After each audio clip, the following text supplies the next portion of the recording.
Husbands, आपने अपनी wife को कभी जिसने पैम्पर नहीं किया, उसकी फेवरेट डिश बना के नहीं खिलाई, उसको घुमाने नहीं लेके गए, आप मुझे अपनी सेल्फीज भेजेंगे कि आपने अपनी पत्नी के साथ प्रेम किया है, उसको घुमाने लेके गए।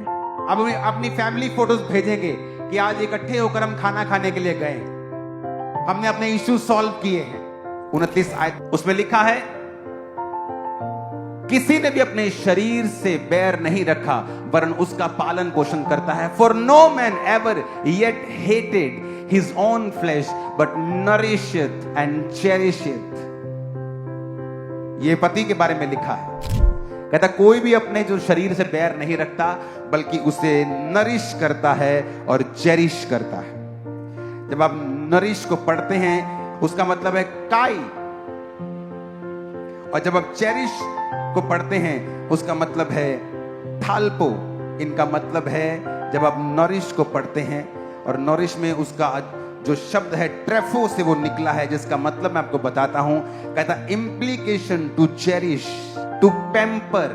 बच्चों को पैम्पर करते हैं ना, हस्बैंड को बोला है वाइफ को पैम्पर करने के लिए। कभी अपनी पत्नी को कभी उसकी फेवरेट डिश बनाकर खिलाई है आप लोगों ने? आपने अपनी पत्नी के ऊपर कभी इन्वेस्ट नहीं किया, आपको लगता है शादी हो गई छोड़ो।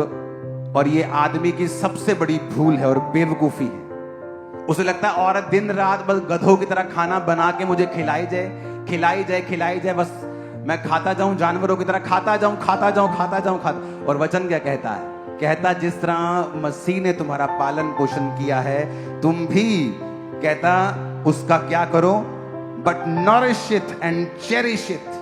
आपने कभी अपनी पत्नी से लव नहीं किया, फाइट की है।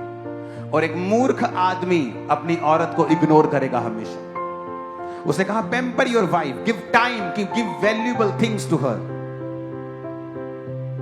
उसके लिए समय को निकालना है, उसकी फेवरेट चीजों को करना है। कभी कभी, कभी कभी क्या, रोज भी कर सकते हो। उसे घूमना पसंद है, आप शाम को जाओ, अगर बाइक नहीं है, साइकिल है, साइकिल नहीं तो पैदल है, जाओ और जस्ट 10 रुपए की कुल्फी खा के आओ। पैसा नहीं है तो जाओ, अपनी वाइफ को डिनर पे लेके जाओ।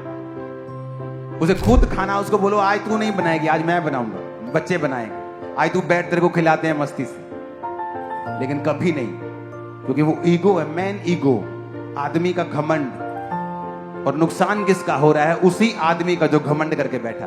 कोशिश करो आपकी और आपकी वाइफ के जो अनसुलझे इश्यूज हैं वो आप आपस में सॉर्ट आउट कर लो, क्योंकि जब वो इज्जत बाहर जाती है, चाहे वो आपके क्लोज फैमिली मेंबर्स क्यों नहीं हो, वो इसका फायदा उठाते हैं और शैतान इसका फायदा उठाता है।